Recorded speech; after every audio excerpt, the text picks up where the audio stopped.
Mas hoje eu quero conclamá-los para que abram as suas Bíblias no texto que se encontra em Êxodo capítulo 3.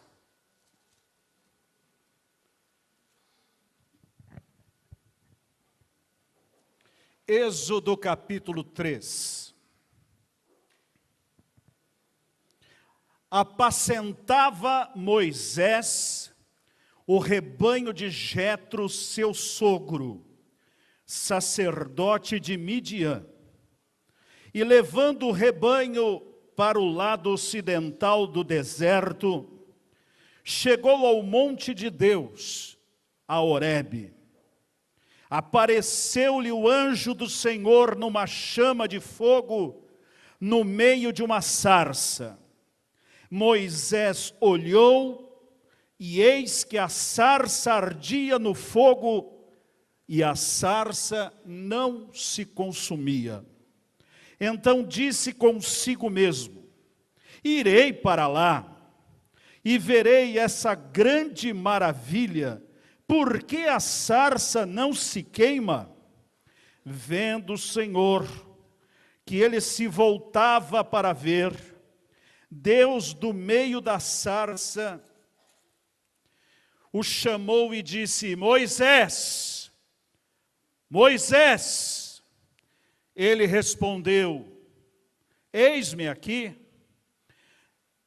Deus continuou: não te chegues para cá, tira as sandálias dos pés, porque o lugar em que estás é terra santa.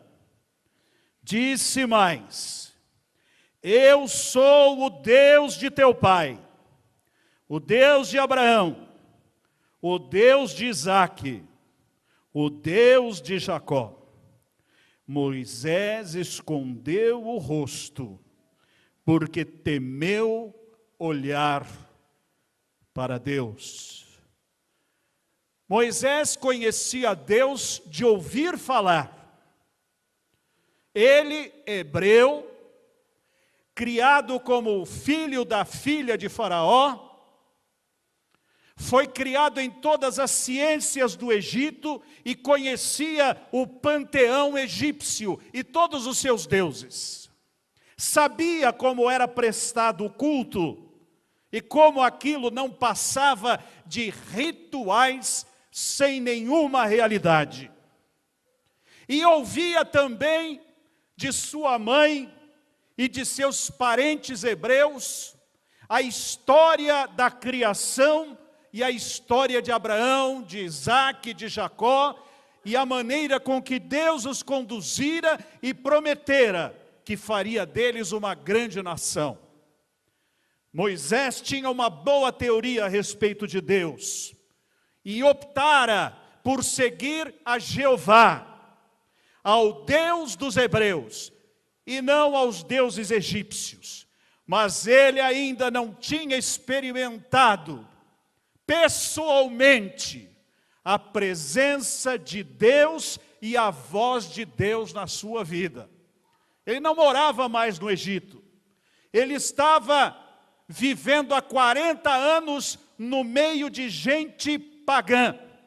Estava ali no meio de Midian.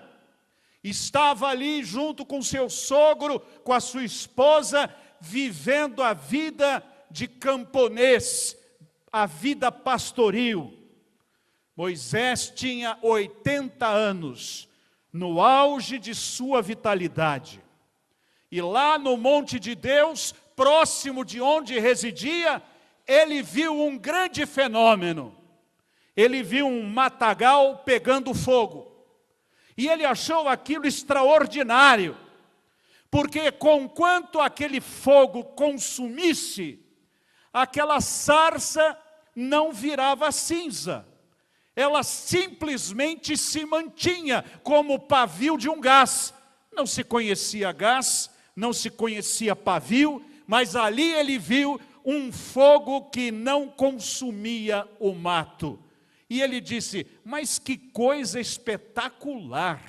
Eu quero ver como que esse negócio funciona. Então, ele decidiu subir. e foi procurar conhecimento. E quando chega perto da sarça, ele escuta uma voz que ele não conhecia ainda.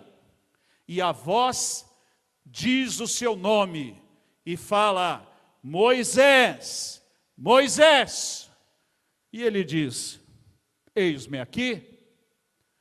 E a voz diz para ele: não te chegues para cá, tira as sandálias dos pés, porque o lugar onde estás é terra santa. O Deus dos hebreus estava se revelando para Moisés. E o Deus dos hebreus diz para Moisés de que maneira ele deveria escutar a voz do Senhor. E a maneira com que ele deveria ouvir estava neste texto: não te chegues para cá, porque Deus é Deus e nós somos pecadores. Nós não somos iguais a Deus. Nós não estamos no mesmo nível de Deus. Nós somos necessitados da sua graça e não comungantes, como que se eu, de própria pessoa, do meu próprio coração, tivesse algo que trocar com Deus. Não há comércio aqui. Moisés, não te chegues para cá.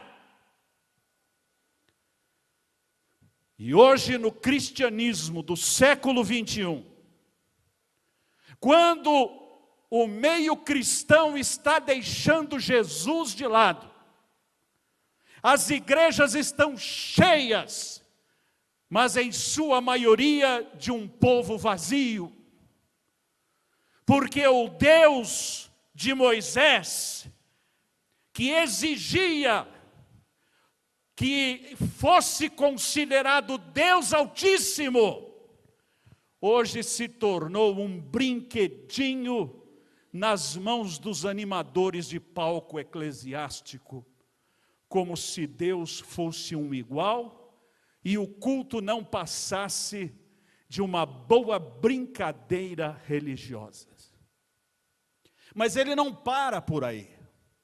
Ele diz: tira as tuas sandálias dos teus pés, porque o lugar onde você está é terra santa. Mas que culpa tinha a sandália de Moisés? O que aquela sandália fez de mal para que tivesse que ser tirada? A sandália não fez nada de mal. Mas se Moisés quisesse conhecer o Deus de Abraão, o Deus de Isaque e o Deus de Jacó, não poderia ser com materiais e artefatos que ele mesmo criara, porque Deus iria se revelar unilateralmente, sem a ajuda de Moisés. E mais, com toda a reverência e consideração ao Criador, como que se colocando como criatura, a dizer: fala, Senhor, que o teu servo ouve. Eu tenho ouvido tantas prosas, e também tem sido um grito do meu próprio coração. A reverência no meio do culto cristão já é coisa de museu. Entrávamos na casa do Senhor e estava escrito: aqui é a casa de oração. Sentávamos com cuidado, porque havia alguém sentado do nosso lado que estava a falar com Deus. E nós aguardávamos o começo do culto com ordem, com decência, e quem dirigia o culto dirigia com a responsabilidade de quem estava conduzindo o povo a presença do Senhor dos Senhores e do Rei dos Reis. Não se fazia um culto para entreter o povo. Não se fazia um culto para um show de performance, para que todos vissem como se fala bonito, como se canta bonito, como se toca bonito. A plataforma só era alta para facilitar as pessoas olharem e enxergarem, mas ela não nivelava para cima aqueles que estavam no tablado. Ouvi a palavra boa do pastor Geraldo lá no grupo de workshop onde estávamos, e a palavra dele faz eco com toda a cristandade. O evangelho verdadeiro e os homens e mulheres modelares da fé estão desaparecendo. Nós estamos transformando a igreja naquilo que o mundo deseja que ela seja. Nós a adaptamos ao gosto da sociedade e transformamos tudo isto aqui numa plataforma de teatro, onde o ambiente de culto já deixou há muito tempo aquele lugar. Paredes claras não ajudam no estúdio. Vamos pintá-las de preto. Só paredes pretas não ajudam. Vamos colocar fumaças com luzes coloridas aqui. Quando o pastor falar uma palavra forte, sai uma fumaça vermelha. Quando for uma palavra mansa, sai uma fumaça azul. Vamos colocar um jogo de luzes que dê a impressão de que está descendo um disco voador aqui na hora do culto. E nós vamos atrair uma multidão de gente antenada. Sim. Moisés conhecia esse tipo de culto no Egito. E com tristeza, Moisés, muito tempo depois, viria a entender que o povo de Israel saiu do Egito, mas o Egito não saiu do povo de Israel, porque bastaram 40 dias de ausência, enquanto Moisés, sem sandálias e prostrado diante do Senhor, recebia os 10 mandamentos e toda a revelação do Velho Testamento no Pentateuco.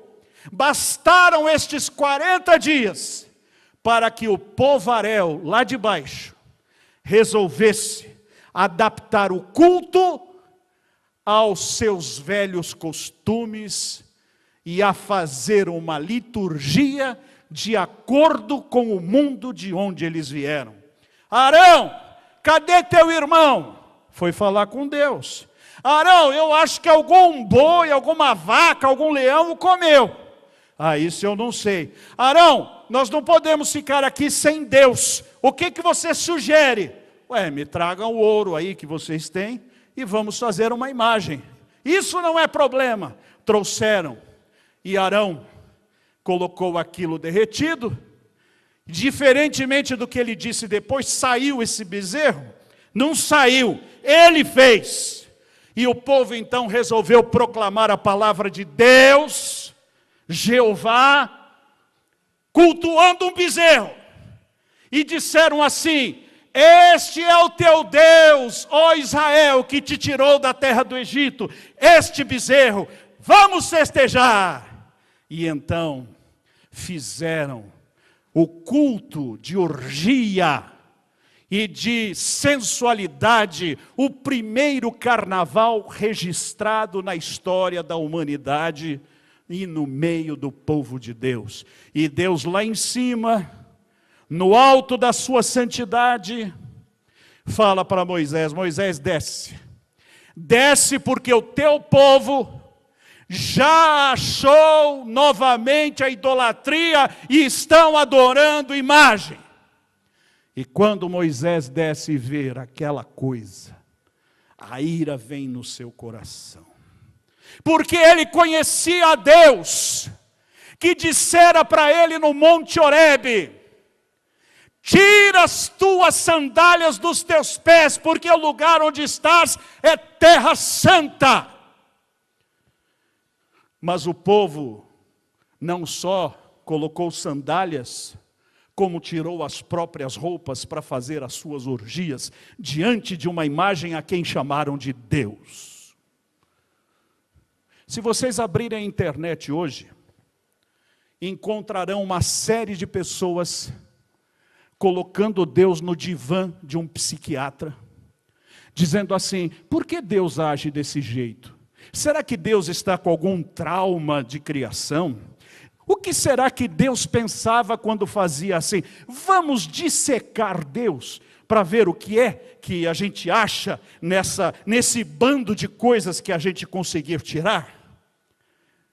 A minha filha Ruth Cristina, sexta-feira no laboratório da escola, disse: papai, nós abrimos lá um animal e vimos as coisas que tinha lá dentro. Que gosma, papai.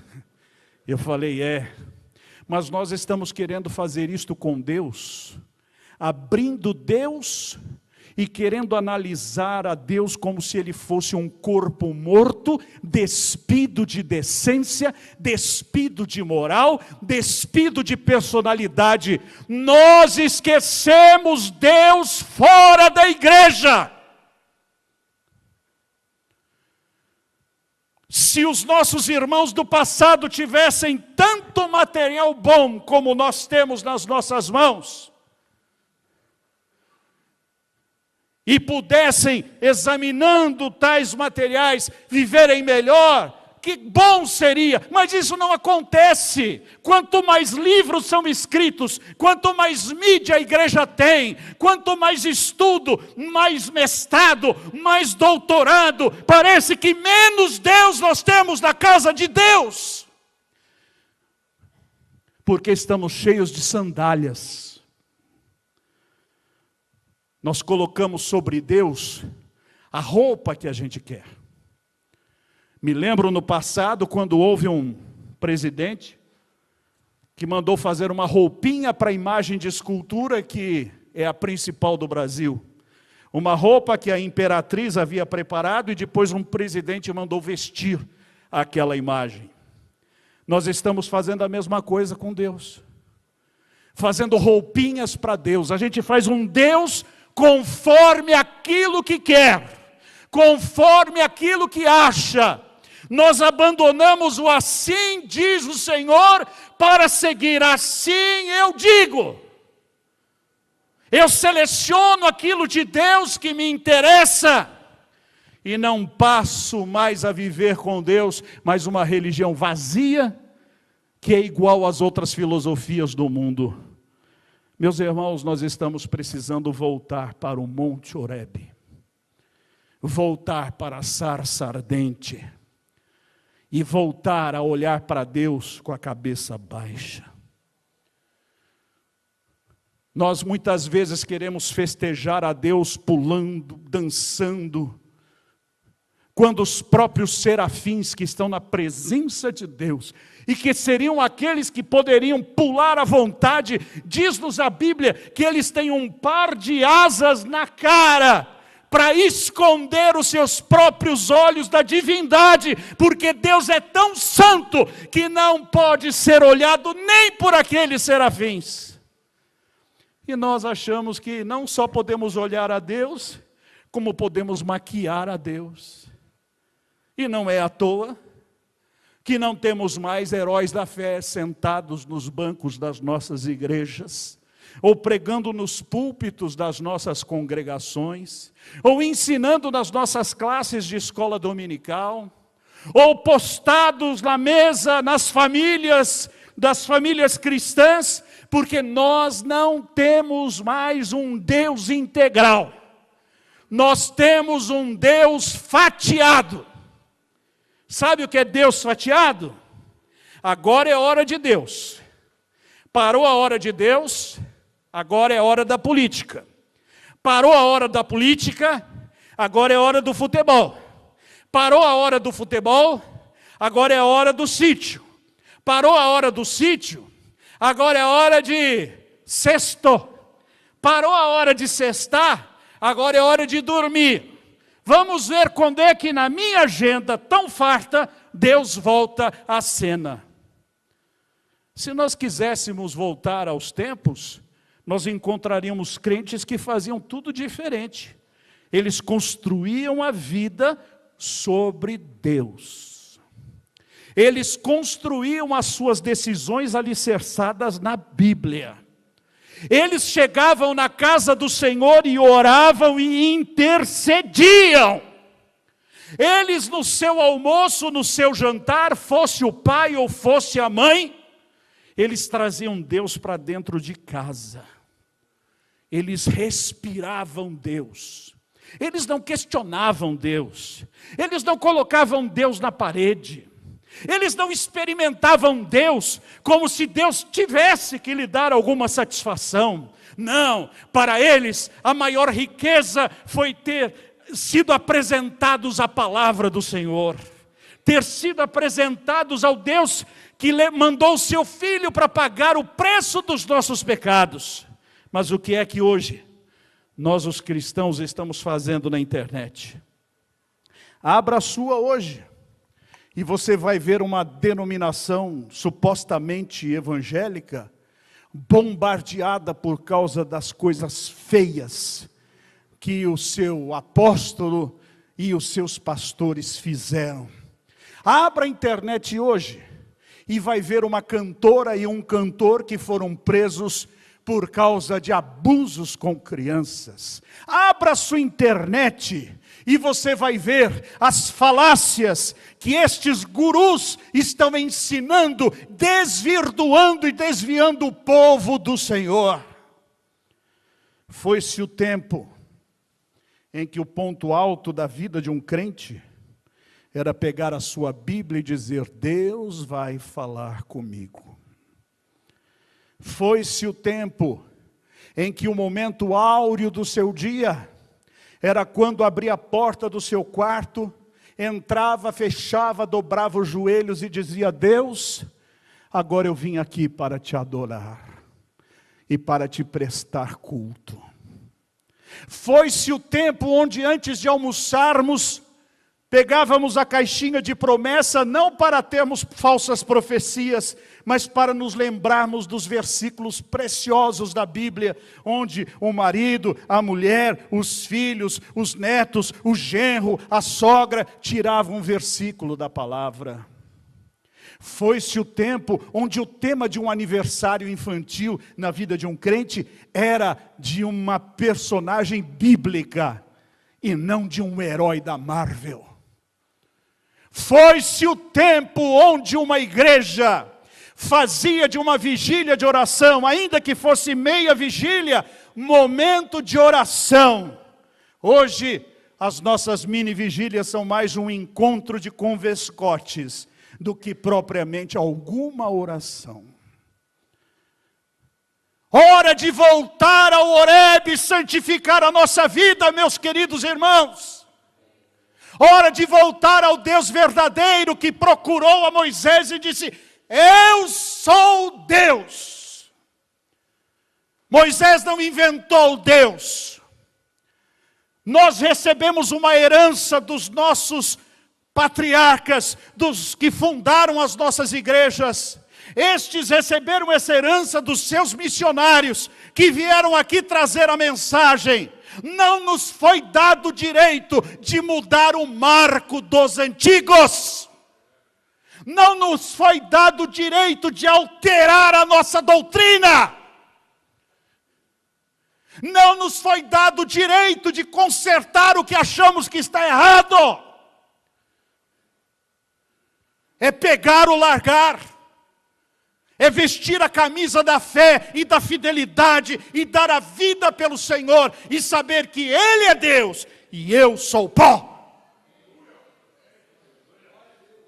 Se isso não voltar para as nossas congregações, poderemos enchê-las com milhares de pessoas vazias. Aquele irmão estava triste. ele resolveu frequentar aquela igreja, tinha uma série de igrejas ali, e ele foi entrar e disse assim, onde está o seu carro? Ele disse, não, eu vim a pé. Disse, não, então a igreja para o senhor é aquela ali. Não, mas eu quero assistir o culto, participar do culto. Não, mas aqui não pode, aqui só por carro. E tem que ver também qual é o carro. Mas moço, eu vim cultuar o Deus que o senhor serve. Mas o Deus que eu sirvo deixou uma igreja para o senhor lá. Esse irmão sentou desconsolado e fez uma oração assim, meu Deus, eu queria tanto cultuar a Deus lá. E ele escutou Deus falando, eu também queria estar lá. Eu também queria estar lá. Meus irmãos, quando voltarem para suas uniões de homens batistas, quando voltarem para suas igrejas, quando olharem para as suas catedrais, para as suas capelas, para os seus salões de culto, para as cadeiras ou bancos onde se sentam, para as plataformas onde as pessoas que vão servir estão mais visíveis, que não são melhores do que ninguém, lembrem-se, Moisés teve que tirar as sandálias, Moisés teve que ter distância. Eu não fui chamado para analisar Deus, eu fui chamado para cumprir a sua vontade e obedecer a sua palavra. A minha igreja não foi chamada para estudar nuances da personalidade divina. Ela foi chamada para pregar o evangelho a toda criatura e amar o próximo como a si mesma. Se não fizermos isso, poderemos fazer encontros e mais encontros, e não teremos a presença do Senhor, porque a sarça, para que possa arder, tem que ser do jeito de Deus. Eu não preciso tacar fogo nela. Deus sabe pôr o fogo dele no nosso coração. Deus sabe colocar a sua glória na nossa vida. Deus sabe fazer de uma pequenina igreja um baluarte da fé e com poder anunciar a salvação para todo aquele que crê.